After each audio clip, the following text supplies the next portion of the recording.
Hi, Dennis Weiss, Eagle Communications with Like Ike and the Interstate Highway System.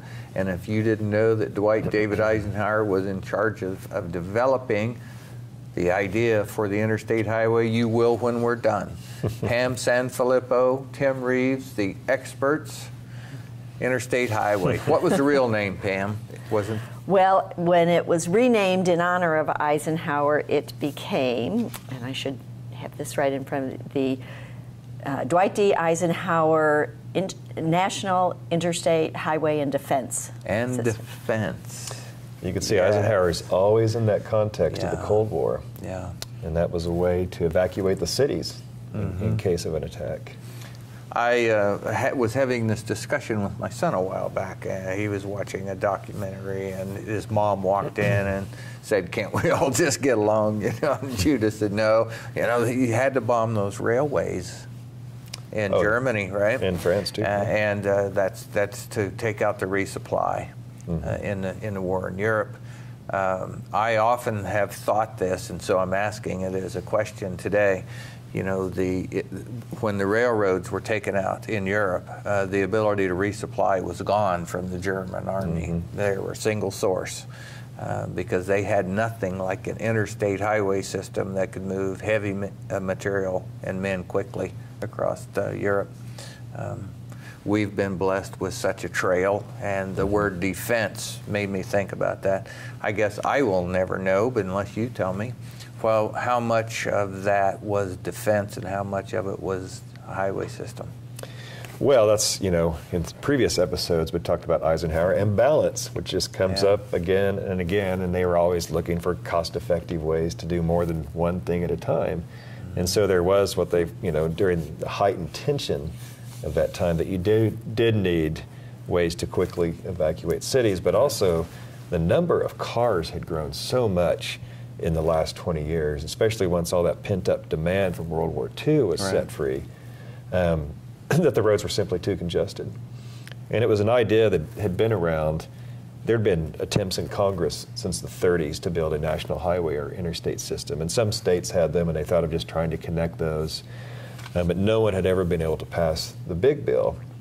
And Eisenhower, in his good conciliatory fashion, was able to come to an agreement, and it was finally passed in 1956. That was the real birth of the interstate highway system. And it's interesting, it's probably maybe our most constant contact with that aspect of something that's been done by the federal government. The U.S. Mill is probably number one, but I mean, how many of us actually use the interstate highway system? It was also the largest public work project in history, which is on Eisenhower's scale, given the fact that he commanded 2 of the 3 largest amphibious invasions in history. And again, there's that Eisenhower planning of having that vision for these massive undertakings, whether it's an invasion or something like the interstate highway system.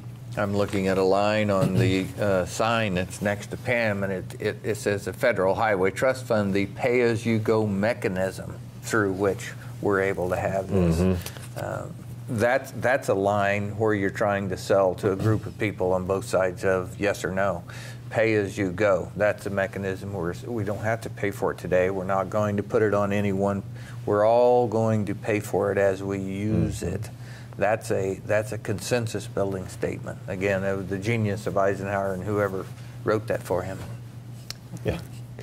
Well, I was going to give you a little segue, Tim, to say kind of what the idea behind it for Eisenhower, what his experience had been, why he felt the interstate was so important. Yeah, we were just chatting about this, and it really begins with his disappointment at not going to Europe during World War I. Eisenhower, even very early in his career, was recognized as a great organizer and manager, and eventually ran the tank training center at Gettysburg, Pennsylvania, where he trained thousands of men, also handled a flu epidemic, and succeeded as he usually did in that assignment, but he was bitterly disappointed. I think he had orders to sell to France like in November 18, basically for the last day of the war, and those got canceled, of course. And he didn't know, he thought it would ruin his career. And as he told one of his friends, from now on, I'm going to cut a wide swath and just show them what they missed. And so shortly after that time, he found out about this 1919 transcontinental motor convoy. And it was really almost a shakedown cruise for the Army's new, mechanized vehicle force. And so they left Washington in, I believe it was July 7th. July 7th, 1919, and 62 days later arrived in San Francisco. There was not a national network of roads. In some places, the roads simply disappeared, and they had to make their own way across the land. And so he knew very early on that we needed a better national network of roads. And then in Germany, he did see that Autobahn system, which was made for vehicular traffic. And so that kind of reinvigorated that idea in his mind. And so it was one of those things that he thought that we needed and had developed in his mind for many years, and then finally there was the opportunity to do it. I think another interesting point is he wasn't just looking for a large public works in order to stimulate the economy or employ more people, which it did, but there was this genuine need for more roads and bigger roads, which would increase everything from just the ease of driving from one location to another to the shipment of goods across the country. Yeah. And a lot of it had to do with traffic safety as well. You mentioned there were so many more cars on the road after the war that there were lots of accidents. And so he had a conference on White House Conference on Traffic Safety in 1954 that kind of initiated some of this and looked at some ideas for how best to accomplish. I love making these shows with you because, first of all, it's Dwight David Eisenhower, and I always learn something. But second of all, you let me ask questions that we don't have a script for. So, I'm sitting here thinking of these points you bring up, and we talk about balance, and we talk about building consensus as being part of his genius. And I'm listening to those points, and I'm going, that's to appeal to this group.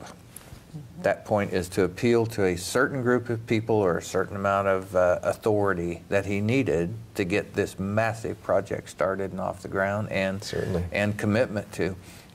People come from different angles. I'm sure that the military thought it was a great idea to have wide roads across the country where they could rapidly defend the homeland. I'm sure that was easy for them to say yes. Might have been hard for some other groups to say yes to this. Well, idea. Railroad interest, for one, but of course, car manufacturers liked it. Construction interest, of course, would like it. But you're right, there's all those different constituencies that have to buy in. And also, it's worth pointing out that in 1956, when the bill was passed, he had an opposition Congress, as he often did. Right. So he had to work across the aisle to make things like this happen. If you haven't seen the movie Cars, you don't have children in your home. But the Route 66 phenomena, where these little two-lane highways that were spider webs all over America were largely replaced by the 4 lanes that went straight across America. For every benefit, there's a backflush of negativity that can be perceived from it, and there certainly was from the Interstate Highway System. Communities were isolated, but I'll tell you this, in my world, I just refuse to accept that. I think, yes, they were physically isolated, but they had choices, and they had opportunities for change to profit from them, and one choice brings another. I don't think anything was from the Interstate Highway System was the end-all, the world ends for you, Santa Rosa, New Mexico today. No, it doesn't. It's a choice, how you adapt to anything. But I step back and look at as seemingly all Eisenhower decisions that we look at today from 2016, they all seem huge to me. Now, I can't think of a little thing Eisenhower did. They're all very big things. Yes, I know he was the president of the United States, but these are things that affect generations of America, and they did so in a positive way. It's a good point. And as he told John F. Kennedy during the transition, he said there are no little problems on your desk. Everything that arrives on your desk is big. Yeah. You mentioned that there's downside to everything. Well, one, critics would say the whole growth of suburbia is due to the interstate. So people moving out of the cities and getting further and further out. And also you could see what it did here in Abilene. The city was centered downtown because it was centered around the railroad depot. Right. And now that we have the interstate 2 miles north of downtown, everything's gravitating towards the interstate. So those roads of both the communication lanes and transportation lanes really do affect where businesses go and people live. So again, there are two sides to all these issues. Now, here we are in 2016, and because there's an Eagle Communications guy on camera, boy, what a wonderful segue. Thank you so much. So here we are. We're here to serve. Yes, thank you. We're here. Why Like Ike? It's too much genius to be a coincidence. You look at what you just said, the paradigm where businesses started moving towards the interstate, happened all over America. Mm-hmm, that's right. Moved towards the interstate. Yet here we are today. I was in a meeting this week about how we revitalize, how we still take advantage of that interstate connection to the world, yet make our downtown more vibrant than it has been since Eisenhower stood on it. We need a really long ramp connecting us to the interstate from downtown. We have the internet. We have the ability to take this program and present it to people all over the world about the gem that sits in downtown Abilene called the Eisenhower Presidential Library, Museum, and Boyhood Home, and all the rest. And we can pull people off of that interstate. We can pull people from Berlin to Abilene. And there are, every day when you go to the parking lot here at the library and museum, you see license plates from all over the country. So having that interstate system makes this a great place. Yes, it's a couple miles off the road, but that's without that interstate. I have tried for years to find a way to turn this insane idea into reality, but I need the table from D-Day, and I can't get anybody to let me use it. It's all under glass, you see, and it's a historical artifact. But my point is this: if Dwight David Eisenhower were chairing a meeting about how we revitalize downtown Abilene, I think it would be not such a problem to him. Because when you think of things in the full scope of thought, it's just a mile and a half that way. Yeah. How can that be a problem? It's nothing but an advantage that interstate's up there. Even if it were 20 miles away, it's still an advantage to us. And we're setting in a place that draws 185 to 200,000 people a year into our community for a little while. The key for us is to present things here that make them want to stay a long while. We filmed 3 programs today. This is our 3rd program, so we've been here an hour and a half or so. Yeah, and 25-minute programs, and we only scratch the surface of any topic we talk about.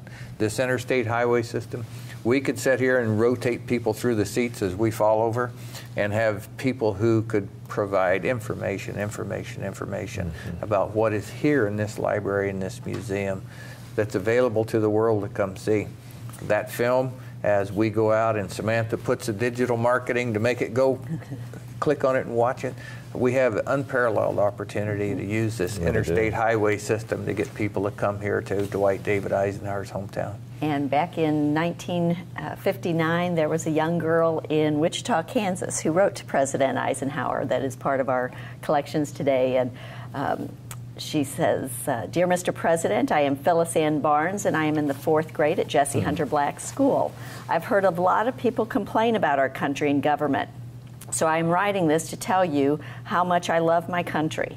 I like the beautiful mountains, streams, parks, lakes of Minnesota, big trees in Yosemite, Grand Canyon, Indians of New Mexico and Arizona, the wide open prairies of my own home state of Kansas." She says, "I also like the smooth, wide highways that our taxes helped pay for. And it is because of this we pay taxes. So at our house, we do not mind paying taxes." I love this letter. That is a great letter. And she used those highways to go with her family to visit those national parks and places. It's a very well-written letter for a 4th grader. Yeah.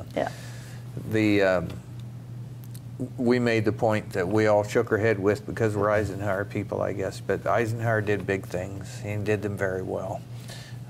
I think when people complain about government, they're often complaining about the little things that government maybe is not doing so well. But we're not responsible for anybody else's governmental problems. We're here to talk about Dwight David Eisenhower. And you look at the Interstate Highway System, and there was a need.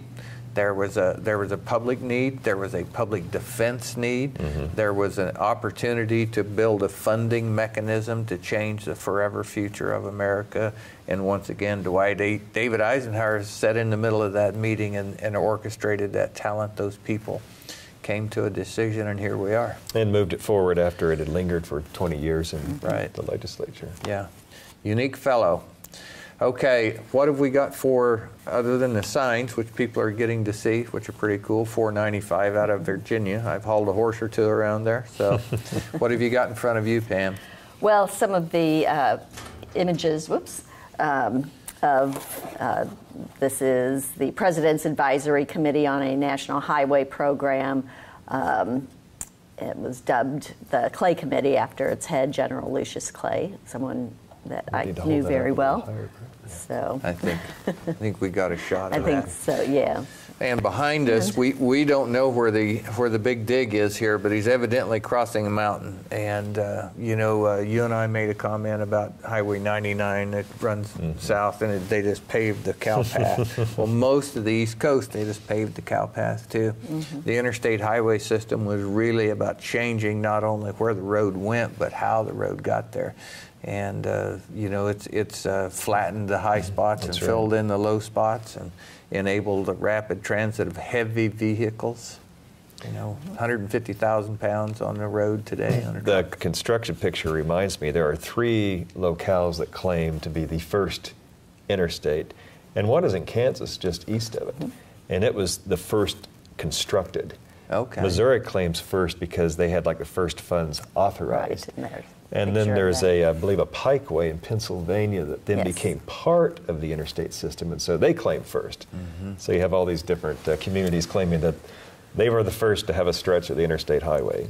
So as we look off to your right, we have Mr. Eisenhower and Mr. Khrushchev up there, and this project was started during those years of that conflict of the Cold War that wasn't so cold from time to time. That's right. And so the defense portion of that, when you look at the picture of Mr. Eisenhower as President Eisenhower, that never left his mind. You got a pretty interesting story about Khrushchev and how relevant it is to Abilene today that you told us before the camera comes on. I don't know whether you want to retell it or not, but President Eisenhower faced the reality that Khrushchev planned on and confidently expressed his ability to wipe America off the face of the earth. He did, and he made it very personal, told Eisenhower that he would basically annihilate his grandchildren in the process. And so that says a lot about Khrushchev's character. You think about motivation. I'm as confident as well that the emotion that Dwight David Eisenhower felt about protecting his grandchildren, when that expressed to him bordered on rage, it could not but help do that. But this man also stood in front of the troops before D-Day, and I'm confident, as he was a professional soldier, those soldiers, young men who were going to land on Omaha Beach, were as important to him, the protection of their lives, as his children and grandchildren were. He saw us all the same. We're Americans. Well, and he always said his job as president was to prevent World War III or to win it. But as he often said, the only way to win World War III is to prevent it. Yeah. Well, brilliantly said. We always run out of time before we run out of things to say. But you would have never thought a simple conversation about an interstate highway system could take you where we went today. So thank you so much, Pam. Tim, you're always a delight to represent Dwight David Eisenhower. And we're so happy here at Eagle to come film Why Like Ike, put it on TV, put it on the internet for everybody all over the world to enjoy. Pam Sanfilippo, Tim Reeves in the middle. I'm Dennis Weiss. I work for Eagle Communications. You have a great day.